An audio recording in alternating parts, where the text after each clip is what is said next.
Hey y'all, it's Steve, Hobo with Wood, and I've got a new take on a previous design on my Amazing Grace cross.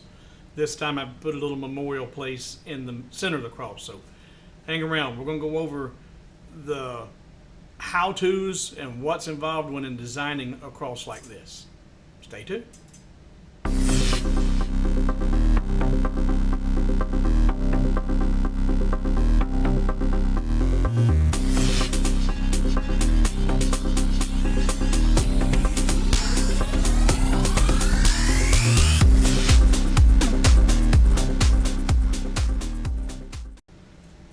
So there are a lot of things you're going to want to think about when you're putting a cross together. If it's with scripture, maybe you want to do an inspirational saying instead of scripture, but scriptures are more common. And songs. I've done Old Rugged Cross and Amazing Grace. But I've done them with, in the previous ones, I've done them with a stand on them where they would be freestanding. And I've had a few people had come back to me and say, you know, those are really, really pretty, but they're really, really fragile too. So I decided I'm going to rework one. One of the customers actually got one broke, and I said, you know what, I'll make you another one. But I'm going to redesign it, and that's what I'm doing here. This was a Amazing Grace cross, and on the base of that cross I had their name and date of birth and date of death. But I'm taking away the base, and I'm just going to make a simple wall hanger, but in order to have a place to put the name and information, and or in this case I decided to go with just a name and angel's wings.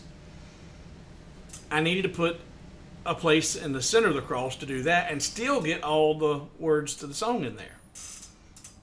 So a little bit more of a challenge. You did redesign the entire thing again, and we're going to look at that design and how I put those pieces together, so you can do this yourself, or you can just jump over to the website hobowithwood.com and purchase this file yourself. I'm not going to show you each step by step on how I did this one because it takes a while, and there are a couple ways you can do it, but it's lengthy. It's a very lengthy process, either way you do it. So let's jump over here to LightBurn and take a look at this image I've got so far. This is actually the finished product, or the finished design. And I've got, this is just a cutout, a backboard if you will. In fact, let's show you the actual piece. This is the actual piece that I've got cut out and finished. And it's got all the words to the song on there, plus the name and the angel's wings in the center, a wall hanger on the back, my brand on the back. But this was cut from a simple two pieces of 300 by 300 material. I didn't use any of my hardwoods on this one. And back to the design. So as I said, this was cut out of a 300 by 300 material, but if we look at this outer cross, you see right away it's 310 millimeters high. How'd you do that? Well, you should have a clue right there. By rotating that 300 by 300 material at a 45-degree angle on my workbed, I was then able to take that 310 millimeter tall cross and put it on there and cut out that 310 millimeter backboard.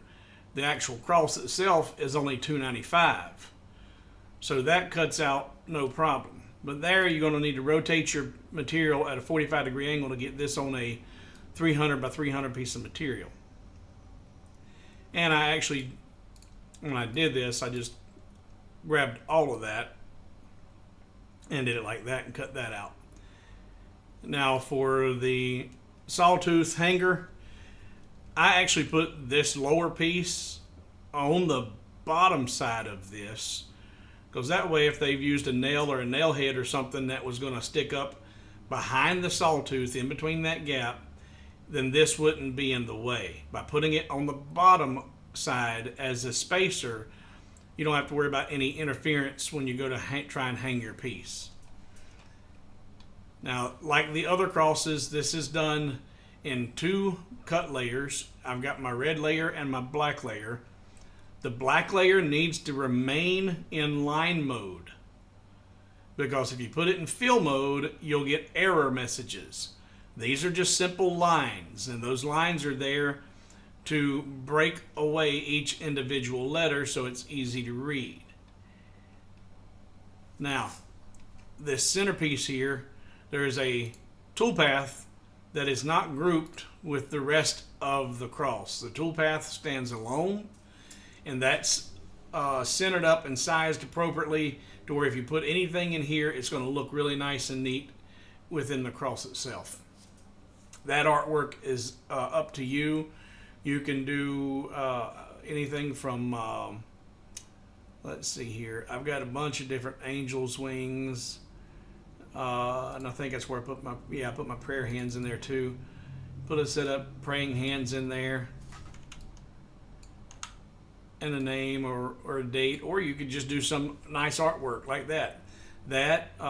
Or the angel's wings. That needs to be sized down.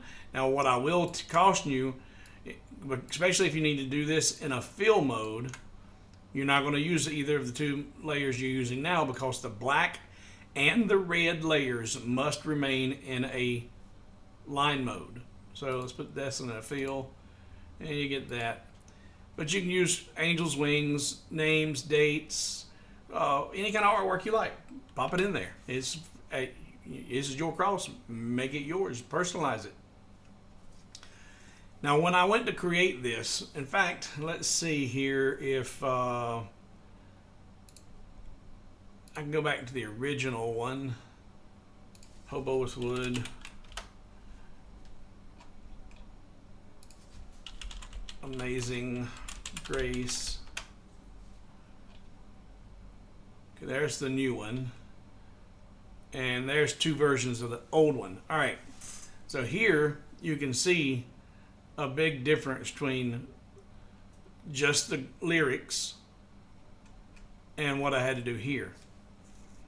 So down here it was that saved a wretch like me, and this is that saved a wretch like me. Still the same verbiage on those same two lines, but I had to resize, regroup, and redo those. And I'm going to show you how to do that. And the way I went looking at this is like, okay, well, if I did this is a 4-letter word, this is a 5-letter word, so I'm going to have a font size that will be comparable in those two, so that works. And this is a 1, 2, 3, 4, 5, 6, 7, plus the space 8, 1, 2, 3, 4, 5, 6, 7. So this one is one short, this one's one long, this one is one long, and this one's one short compared to the opposite sides. So they kind of like, okay, they kind of balanced out each other. So that should give me close to equal size fonts when I'm putting this together. I'm pointing this out so that if you're doing any other song, lyric, or scripture, you know what to think about when you're trying to put your words together. Because as you see here, I can change the size, but now I'm is very small compared to was. Well, that's 3 words versus 1 word. Well, all that was done in the different sizes in order to be able to get everything on there and still have the shape of a cross, and it looked nice, neat, and legible. And having the different size fonts doesn't look terrible as long as it's balanced. And that's why I went to this trouble here, because you wouldn't want to have a great big font on that and a little bitty font on saved, and then a little bitty font, here, and a great big font here. That just looked kind of funky. So those are things to think about whenever you are doing your LightBurn design. Come on, there we go. And then I created this in here from scratch, and I will show you how to do that. This was pretty simple. All right, and I'm going to show you how to do the letters. I'm going to do 2 of them and show you what's involved in creating all these different lines. I'm going to show you, and I say this quite a bit. There's only one way to do things in LightBurn, and that's the Hobo way. bunches of ways to do this. I'm just going to show you 2 of them. And these 2 ways are not the ways that I used to do it. When I created my cross, and we're going to have to go all the way back to basics, there are this rectangle that you, or square that you see, that's this middle medallion. It's a square shape. That's 75 millimeters. And that's 75, that's 75, that's 75, and that's 75, 75. It's 150. So there's 1, 2, 3, 4 75 millimeter squares and 3 75 millimeter squares that form the actual cross, the original toolpaths that I needed to put everything in. So if I come over here, let's go to camera, turn that off. All right. If I draw out a 75 millimeter square, lock our aspect ratio 75 millimeters. Let's put it on a toolpath. And if I, in fact, we'll go ahead and do an array of 4 of those, and no Y spacing, and okay. All right, now that would be the center of the cross. I'm going to ungroup it, and I'm going to grab these 3, and I'm going to group those and say Control D and then rotate it. And now, with that having been a duplicate, I've got 2 center squares there. So I'm going to ungroup now and then select one of those and hit delete. So there is my toolpath for my cross. Now I need to put each of these words that I've pre-thought, pre-planned into these squares, and then create that center square. So let's look at we'll look at the words first. We'll look at Amazing Grace and How. We'll do those. So pick a font, and I'm going to do all caps and welded, uppercase welded. Come on. Amazing. And I know that it needs to be 75 millimeters because I'm going to put that on one line. So the width is 75 millimeters, and if I leave the aspect ratio locked for now, that's fine. And let's put it in the center of that cross.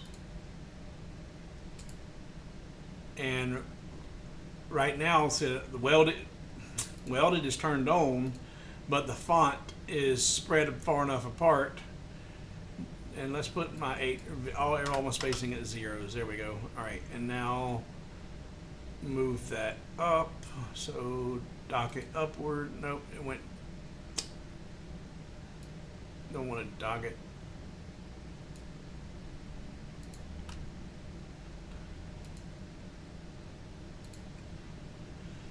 All right. So I'm going to change my font. I'm going to go to a different font. In fact, I think I used Arial. I think. I ain't 100% sure.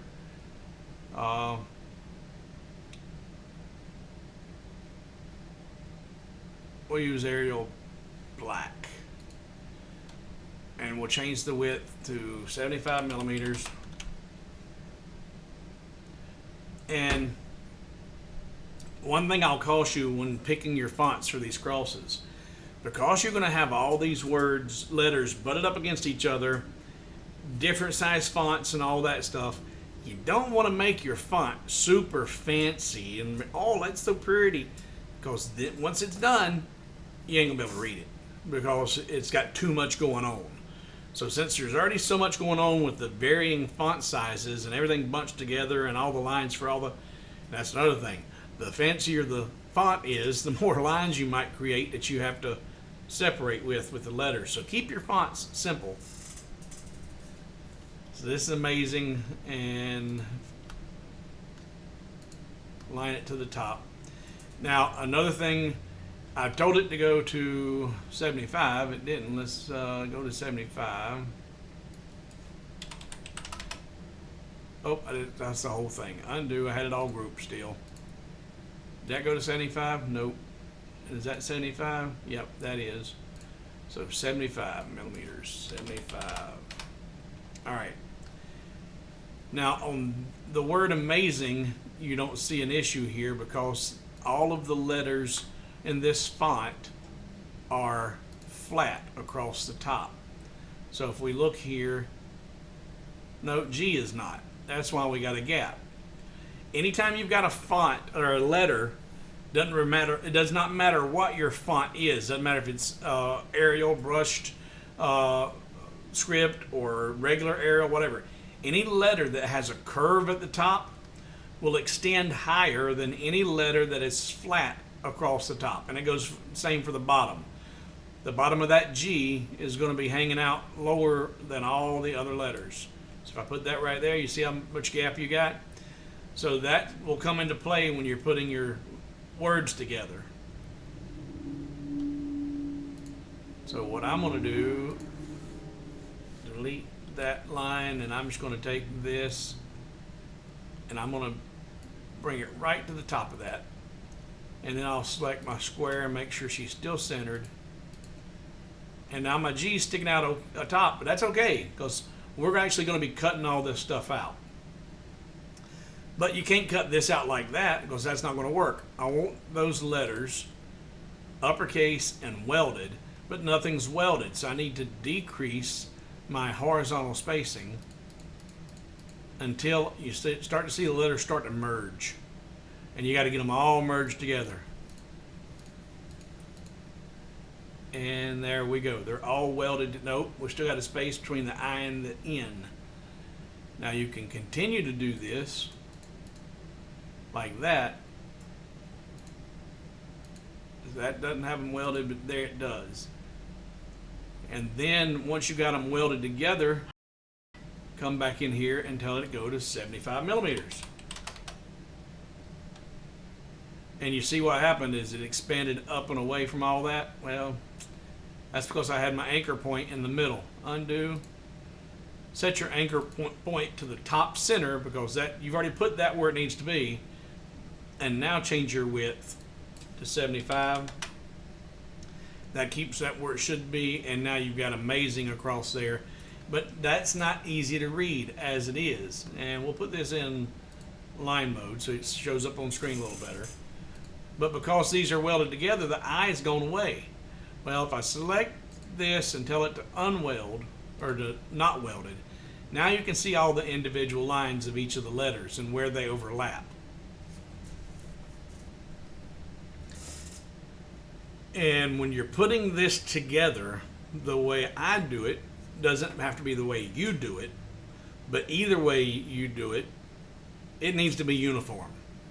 I've seen some of the people out there who have created some of the files, and some of the letters overlap left to right, and some are right to left, and some are right to left, top to bottom, and top to bottom, or bottom to top, and left to right. It doesn't matter how you do it, just make it uniform, or else it also, that inconsistency will show up, and it makes it even more difficult to see and to read. So by keeping the font simple and keeping the overlapping style of the letters consistent, your eye sees it a whole lot better. And the overlapping is the part that when you weld the letters together that disappears. That's the overlapping part of the letter.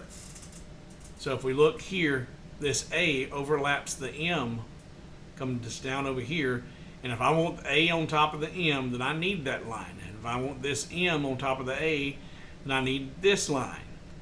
But when you weld everything, all those lines go away. So there's where all of these lines come into play. And you actually have to create these lines.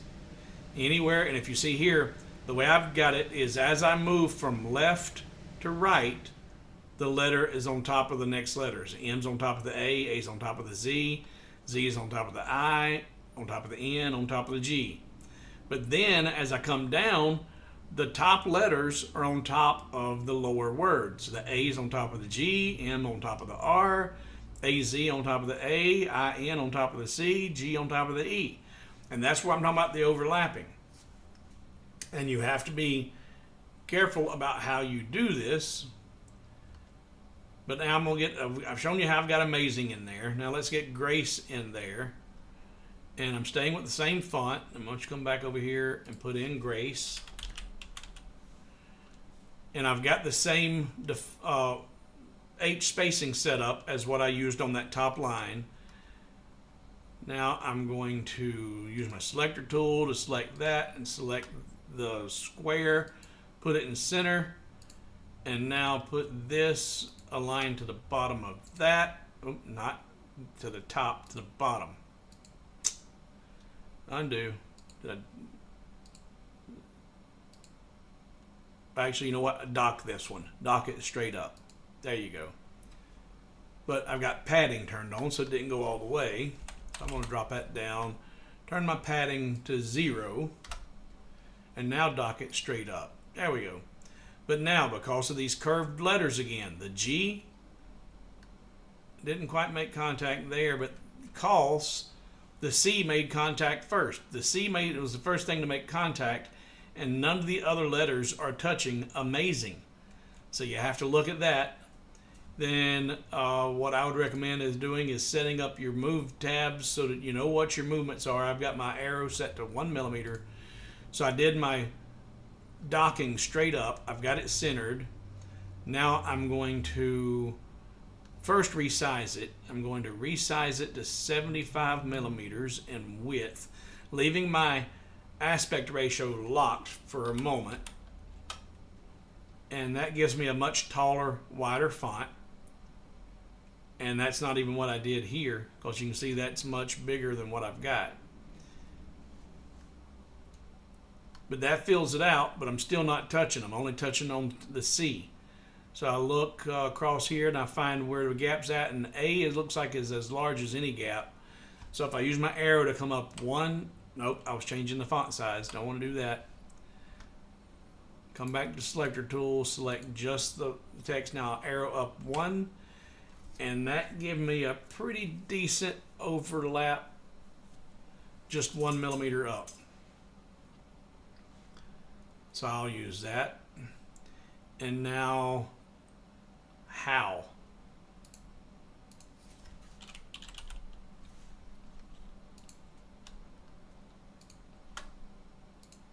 Centered up, dock it. Same thing, I've got a rounded O, so it's touching before the W does, but because the C is rounded, it's coming down and touching that part of the W. But we need it to be wider, so let's first stretch out our length to 75 millimeters, and now arrow it up 1 millimeter. Nope, still in the fonts. Gotta get away from the fonts. Font size. Now arrow up 1. There we go. That's again 1 millimeter up, 1 millimeter up. And that's the other thing you want to do. You want to try and keep your overlaps, the size of your overlaps, uniform. You're going to have to fudge some every once in a while, but try and keep them uniform. And you're going to continue doing that all the way down. In fact, you can see how much bigger how is and Grace is. Sweet, the sound is not going to fit in there because of how small it is. So what do? Well, you just come back up here and you unlock your aspect ratio, and we want it to keep our width the same, so let's just cut this down to 20 millimeters, or 20 millimeters in height. And so that didn't do anything, and because I've got my anchor point at the top center, it just draws that bottom up. And then I'm gonna get closer to getting how sweet. Let's go ahead and take that to 16. There we go. So nothing moved because I have my anchor point at the top center, and I've already set my spacing and the overlap, so I can just change my height and draw that up. And now I can put in Sweet the Sound in here, and there's plenty of room. Now, how do you get those lines and all the overlappings? Once you've gone through the entire cross and set up all of the words, you've got everything right, you've spell checked everything 3 times, times 10, times 20, check, check, check, because you do not want to spend an entire day putting together a cross like this only to have the wrong there. You know, they're going to the mall, and you put in THE or EIR there, or whatever, spelled it wrong too. And it's the wrong word. It's supposed to have been THEY''RE, and you put in, a possessive there. Now you've just ruined an entire day's work. So once you put in all your words, take the time, and it's even better if you have someone available, have them come and proof it and look for any mistakes, spelling, and or even missing words or extra words, whatever. Get everything proofed before you go on to this next step, because once you go on to this next step, you don't want to be, halfway to Hawaii from Los Angeles when you figure out you left your bags back there and you got to go back. So let's take a look here. As I said, I'm not going to do all of this and all these words, but what I would do is, once you've got this done and you know that it's right and you've had somebody proof it, it looks good, it's what you want it to be, take that, say Control D, duplicate it, and move that up here out of the way, and keep that just like it is. So now you can play with these and do what you need to and not worry about losing anything. So if I come down here and I select all of this text and I tell it to unweld, now I can see all of the overlapping lines. I need that line on the A, and that part of the A comes across here and then here and up to here. And if I simply use my Boolean tools, so I can't use Boolean right now because I've got more than one word selected, but if I select this word and this word, there's only two objects, and right here it shows you two objects. You can only use Boolean tools with two objects. So if I come back and select all of them, it shows you three objects, and your tools will be grayed out. You can group them together, but that ain't what you need to do. So come back, and I'm just going to select the top two. I've got two objects. Control B will bring up your Boolean Assistant shortcut. Control B, or if you go to Tools, Boolean Assistant right there. Now, as I said, I need to keep that part of the A coming down on top of the G, that part of the G on top of the R, and down here is not going to change because there's no overlapping. But if I look at this first one, Union, that's not going to give me anything I want. And that's only the intersection between the first two words. Subtraction don't give me what I want, and that don't give me what I want. So that intersection right there gives me some of the lines. But is it all of what I need? Nope, because it's only giving me the intersection between those two words. So if you're going to use the Boolean tools, you have to take it a step further. In fact, let's take a look and see how much that's even going to work. I'm going to hit Control D, duplicate, and now that I've hit Control D and duplicated, the two top words are duplicated one on top of another, and the duplicate I just created is what's selected, and I'm going to put it on a different layer. It's now on the 03 layer, and I'm going to put it in fill mode. And now I'm going to do the Control B and the intersection. And now when you look at the intersection and say okay, so give me all the G I needed down here and that corner of the N, but this is a problem. Actually that would probably be okay when you put it back in line mode. And actually I think that works. I think this works. And go back to line, yeah, and turn the black layer off for a second.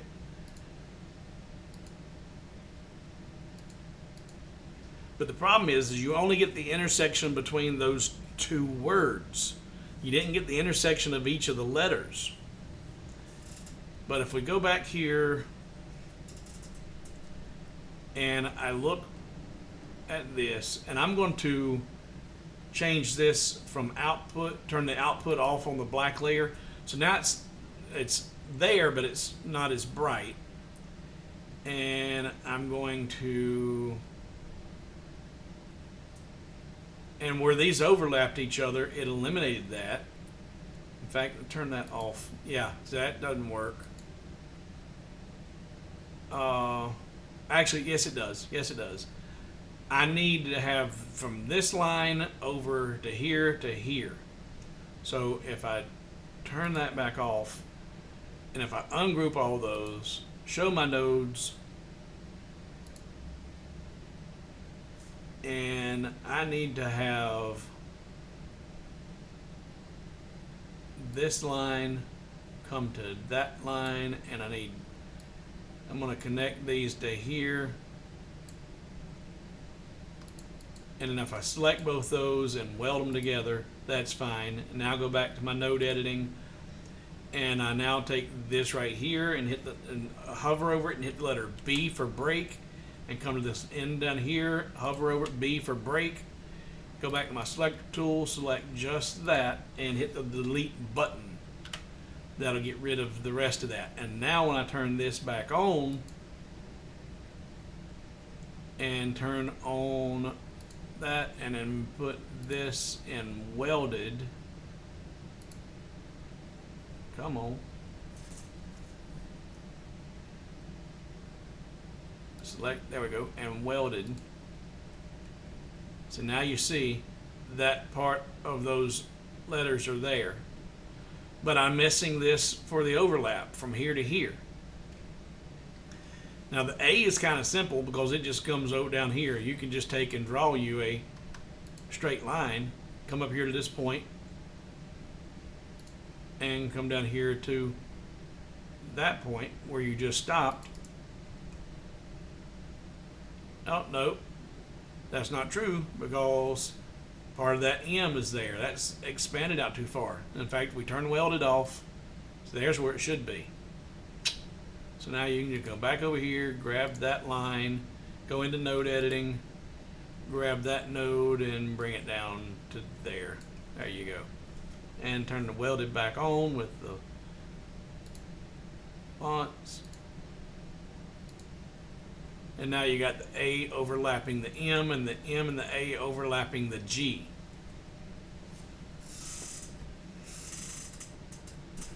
So there was just a little bit of a hiccup getting the A and the M over, but now you got to get the middle, that part of the G to go away. So this is there is no easy way to do this. This is just one way you can get some of those lines. Another way is you draw out each individual line, and that's what I do. That's the first few crosses I was doing, I was using some different Boolean techniques to get pieces and parts of them, put them together, and then dragging them back into place and overlapping them. It's a lot of work. These crosses are a lot of work. Another option, and like I said, we don't have our overlapping the M and the A. Well, if I unweld it, now you've got them. And put it on no output, so it grazes out a little bit. Select that green layer, and then grab your pencil tool and come down here. That's going to have to be edited. Those are going to have to be edited, but the overlapping, the M is on top of the A. So you come to here and come straight down to there.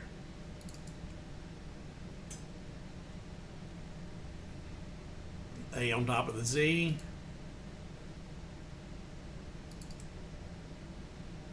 Now the Z, you've got two places that overlaps the I. So come up here, start there.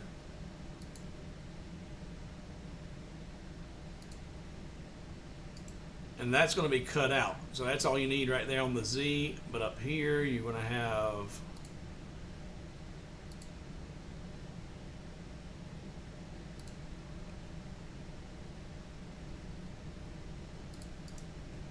that.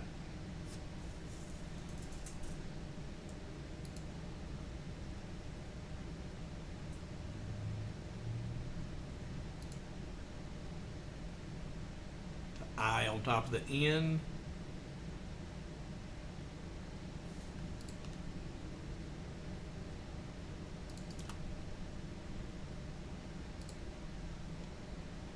See how the letters are starting to come to life, or starting to pop out.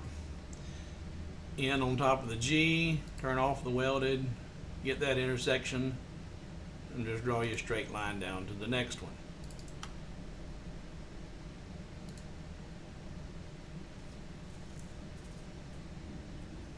Now, let's turn these back on. And now, assuming I've already done that with every, where the G's on top of the R and the A and the C and the E, take this, select it, select the amazing, and weld those together. And when you weld those together, it eliminates those lines where the letters are on top of one another. So here, this needs to be edited. This was where I did the Boolean intersections. So break, and then select just that line and delete it. This one needs to be modified, so we're going to go into, in fact, let's go ahead and go into nodes, B for break, B for break, delete that, and this actually just needs to come straight across there at the bottom. So I can say B for break, B for break, move that up here, drag this one to that corner,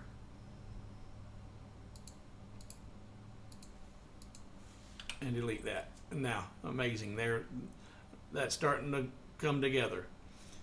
So the bottom overlap is easy because you're just going to select, you can only do one or two groups at a time, but now that these are two words but they've been welded together, it's one object. So that plus that welded together gets rid of your intersection across where they overlap at the bottom, but you've got this issue with these up here. So when you do your welds, undo, you need to make sure that, like here, this is, I didn't have this welded whenever I welded Grace to Amazing, and since the G and the R were not welded, now you've got these overlapping lines. Well,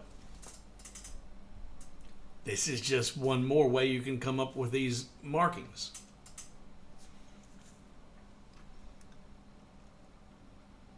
Come in here and look at your nodes. Well, you got to ungroup them so you can see all the individual nodes. And we're going to come right here and hit B for break. And we'll come up here and hit B for break. And now selector tool, select just this. All right.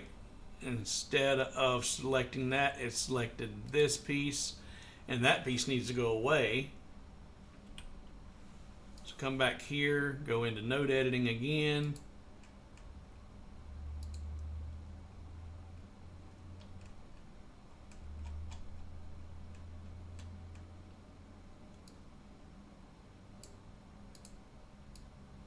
Huh.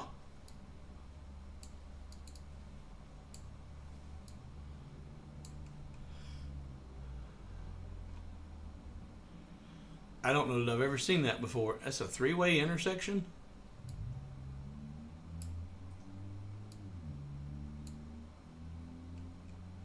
It sure is. I don't know that I've ever paid that no attention before, but there's three different lines that come together to a single point. If I hit B for break, huh, interesting.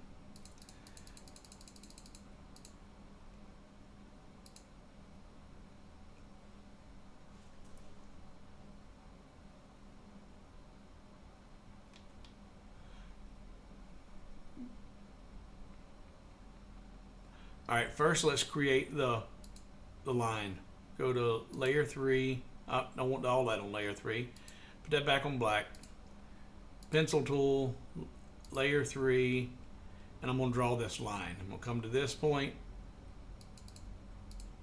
draw a line out to that point, and I'm just going to come straight up here to this point. Now I need that curve in there, so I can come to Node Editor, grab this line, and just bend it. Come on, grab it. Grab that line and just bend it out. That gives me my line that I'm going to mark. And I need to get rid of the black, so I'm going to turn off the gray, or green rather. Don't show it. Come back here, and I'm going to eliminate these nodes.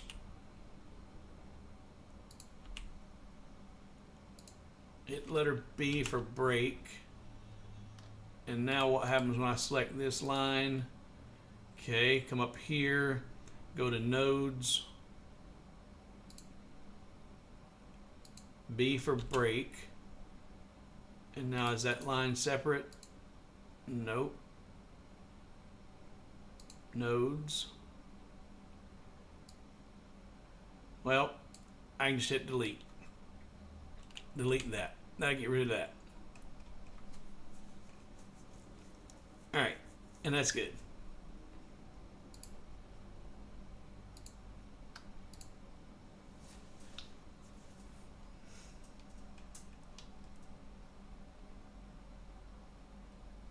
So, pencil tool, green, intersection to corner, and here we got a little bit of curve, so I'm going to put it there. Go to my nodes, select that line, and then just bend it just ever so slightly. Turn off the green path. Select that part of the G, node editing. I need to make all of this go away by hitting the letter D. I need that line to go away, so I'm going to come right here and hit the letter B for break on that node. There we go. And then up here, let's see, actually let's try and drag this off, see what, okay, that broke it there, that's fine. I'm gonna hit B for break again.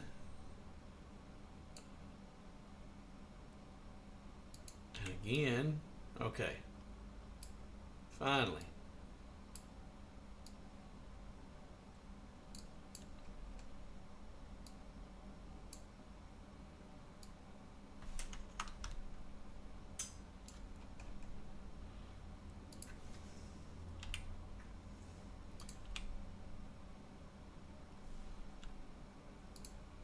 And if you look, node editing, I've got two green squares here. Those are two origin nodes. And now you see when I select this, that's not part of it. And that's why, because this is the origin of one of those lines, this is the origin of one of the others. So if I hold my shift button and select this and then say Alt J, that will get rid of one of those origin nodes because it joined them. And now that's one singular piece. And if I turn that back on, you can see I've got my lines in there. So, like I said, I even learned a new thing or two doing it this way. I've done a bunch of these, and I don't know that I've done across the same way twice. They're a lot of work to get each one of those lines positioned right. If you were, and when I was talking about precision, here's another thing you can do, because there's always another way. And I don't want somebody sitting up on their high horse going, oh, that ain't the way you do it. You can do it like this. Well, yeah, you can. You can do it 100 ways. If you take this word, this text, you've already proofed it. You know it's what you want. You know it's where it's going to be. It doesn't need to be changed. Then right-click, convert to path. Now, once you've converted it to a path, it's no longer text. And now you can use your Boolean tools on each of the individual letters. But what you have to do when you do your Boolean tools, it's going to eliminate and so you need to copy your originals. I'm going to take this and I'm going to say Control D, duplicate all of them, and I'm going to put it on the green path, and I'm going to turn the output off on the black. And actually I'm going to see, yeah, I can select that and that.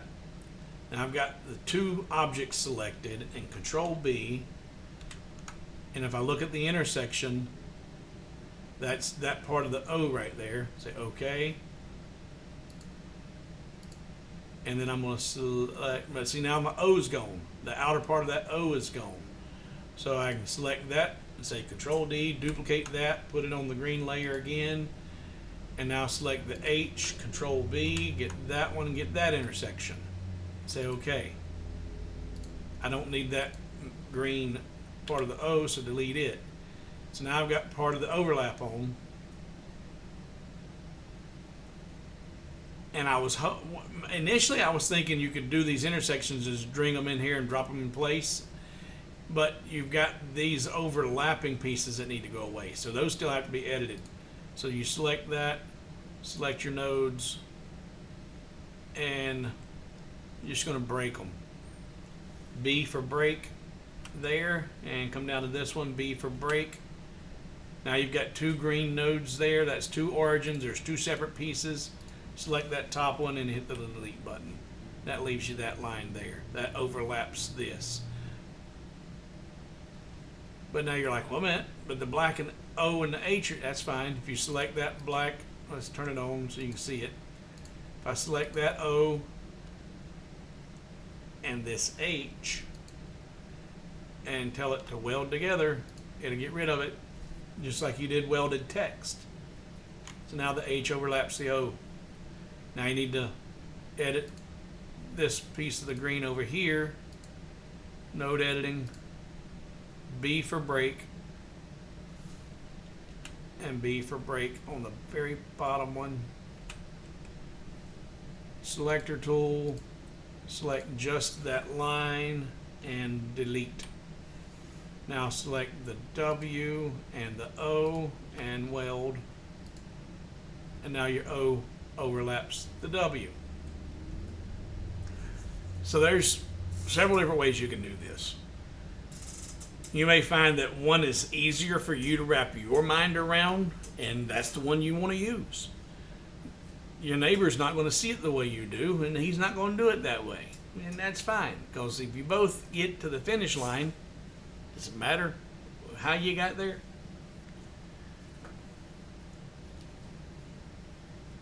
So this is how I put the text together. I had to clean my glasses, getting foggy. That's better. Now let's look at that inner design. So I know this is a 75 millimeter square. So if I draw me out a circle, in fact, I'm going to just grab one of these and bring it over here. Give me a circle, draw out a perfect circle, tell it 75 millimeters, aspect ratio locked, and put it in the center of that. That's beginning to be what I want over here. In fact, I'm going to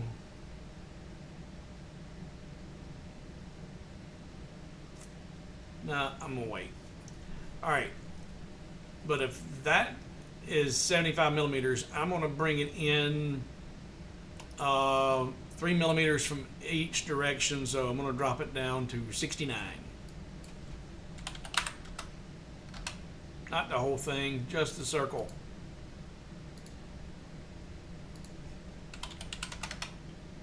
And I had my anchor point at the top, so that didn't work. So let's undo that.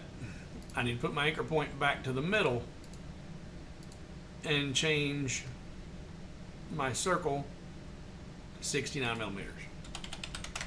There.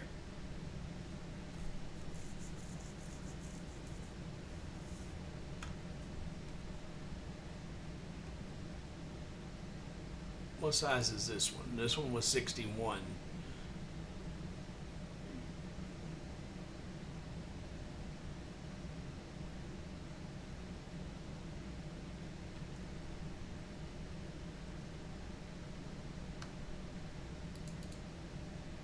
First, let's get the very, very corner. 75. So I'm going to select the square, select the circle, and look for, no, not that. Control B.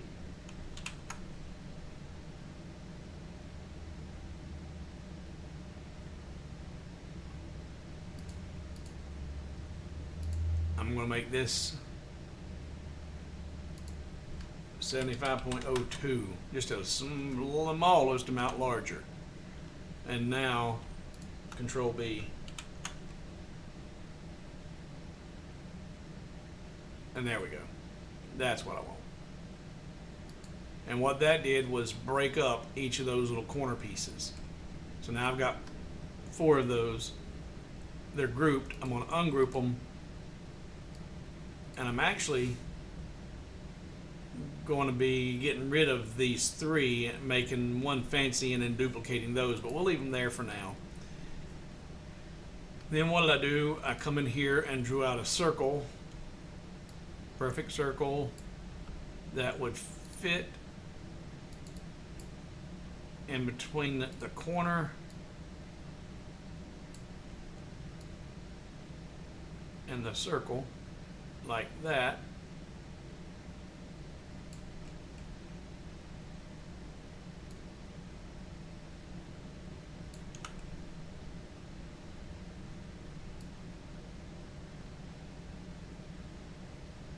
In fact, if I just hold my shift button and tell it to align left and align top, and there we go. And that's good enough for right now. I want to put a design in there and here.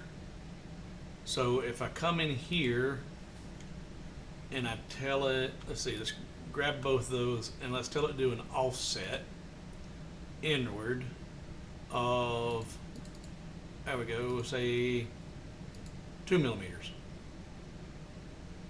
That'll give me those 2 squares or 2 triangles right there. But if I didn't select my circle, if I only selected this piece here and then the offset, then it's going to give me that, and I don't want that. So you need to be sure you select both pieces and do an offset, and I only want 2 millimeters, and that's good. So okay, so that gives me those. Then I'm going to come in here, and over on my original piece I did kind of a cross. In fact, to do that, all I did was draw a line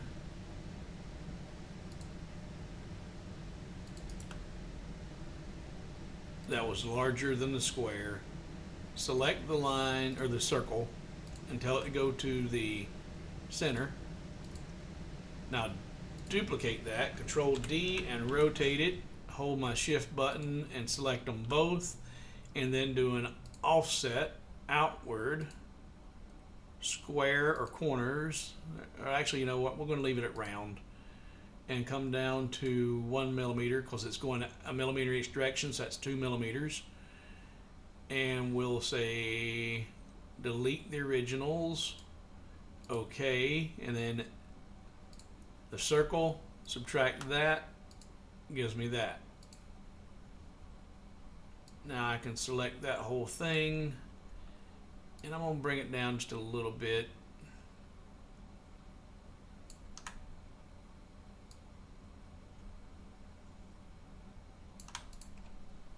Alright, so now we got, oh, wrong button, dummy. Got that kind of going on.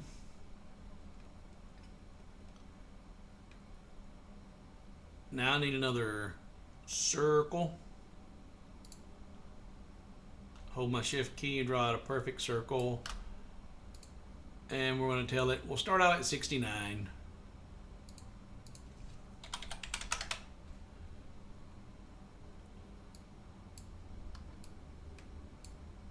Group all that temporarily.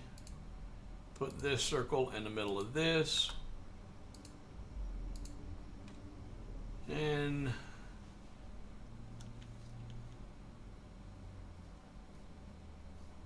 that's doable.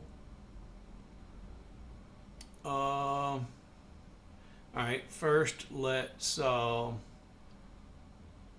ahead and ungroup this.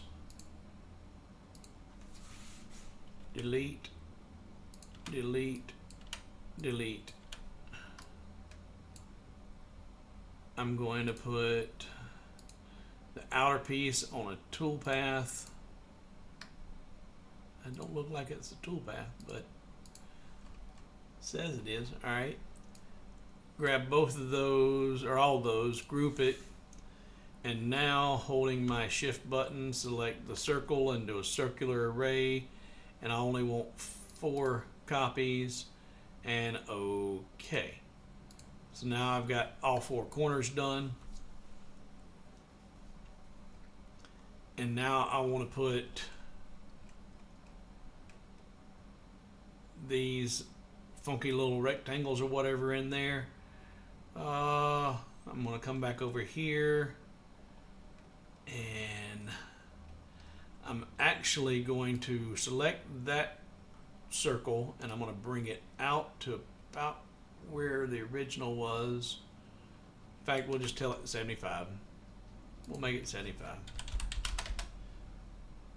And then I'm going to say Control D, duplicate that, and I'm going to make it 9 less 18. So 75 less 18. No, that's too small, too much. So let's bring that on back out. We'll bring up the 60.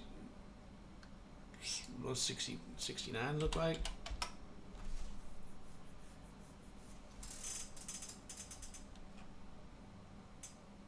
We'll leave that there.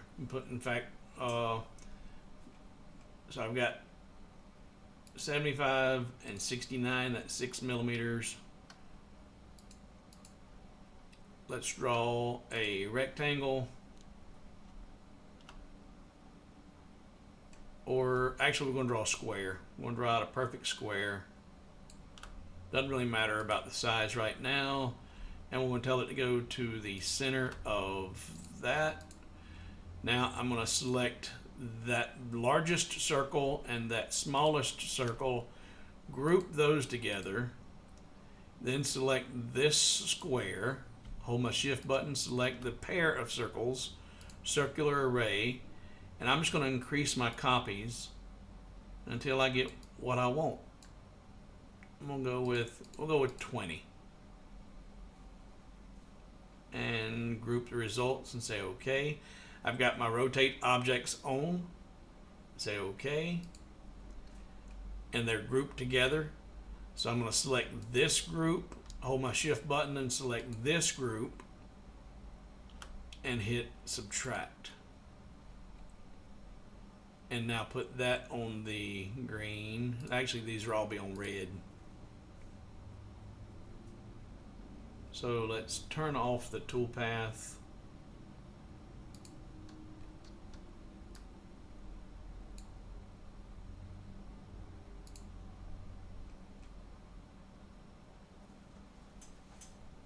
Now I thought I had those on.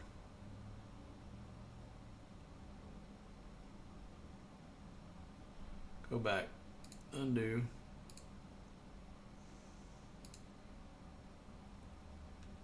We're going to ungroup all that.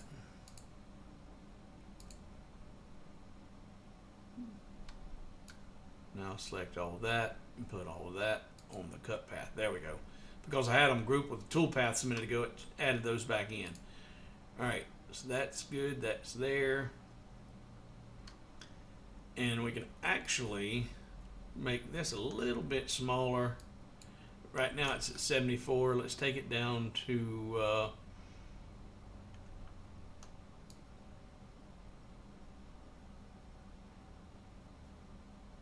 make it just 74 even. And what I'm looking for,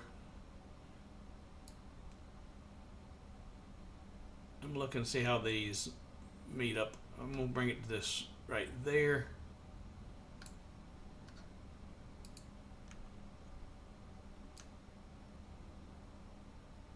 And that looks better. That way this inner circle doesn't protrude out past these circles. That looks better. And now another perfect circle inside of here.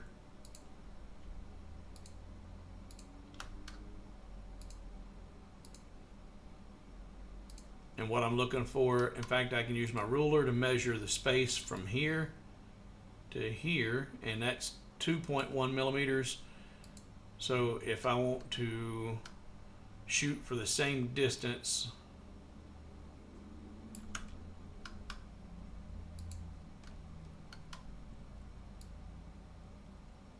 .2, so I'm within 1/10 of a millimeter. That works.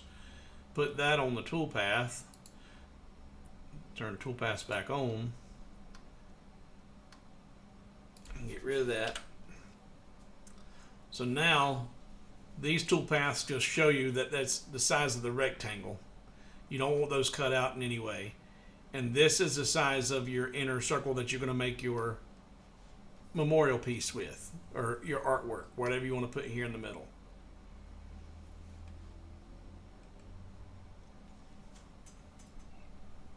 So that's how I created this cross, I think. That was yesterday. And I'm busier than a one-armed paper hanger. And thank goodness that's one thing I ain't got to do. I ain't got to hang no paper. In fact, I'm not even going to do any drywall work. I'm renovating, as a lot of you are aware, and that's been taking up a lot of time. The reason I didn't get a video up yesterday. But I'm not even going to do any drywall work. I'm going to go back up with, a lot of this house is full of exterior siding as finished walls and painted paneling. And I'm just going to go right back with that same kind of look. So it looks uniformly corncobbed. So this file is available on hobowithwood.com. You can go download this now. Mind you, it will not have the artwork in there. You place your own artwork in there. But all of the files, or all the letters, and if I bring it closer, it gets out of focus. But the lines are there. Just remember that the black and red layers both need to remain in line mode. Do the black layer to do your marking and do your engraving of those lines, and your red layer for your cutting, and you will not have any problems creating this design. Hobowithwood.com already has this up there, or you've seen the process that I go through, how to get this set up and get it created. Go for it. Jump on it. It won't take you more than a day or so to get this done if you're really proficient with LightBurn. If you're not, it'll take you a couple days and a lot of four-letter words while you're trying to put out Amazing Grace. Or you can just go download it. Go get over on hobowithwood.com, pick that. And I've got a bunch of different styles of the Amazing Grace cross on there, and a lot of different crosses. I like the old rugged cross. That one was really nice. In fact, let's just take a quick gander at it. Let's see. Let me pull up the website. Go back here. Oh, wrong button, stupid. Way to go. Hobo Wood. And go to search. In fact, if you just search cross, there's the one we just looked at. I don't know why. Oh, crossings on there. Don't want that cross. And there we go. The He Is Risen cross. And I had the Amazing Grace done sort of like that. There's another memorial cross. That one. I like that one. You see all the extra, those dark lines in there creating that wood grain? Those are actually burns. Those are created by the laser, and then I stained the wood to give it more of a look of, you know, some old rustic lumber. And I've got the ends of it all chopped up and busted up, and that's cut out like that from the laser, so it looks like it is just some old rugged wood. But I like that one. That turned out really nice.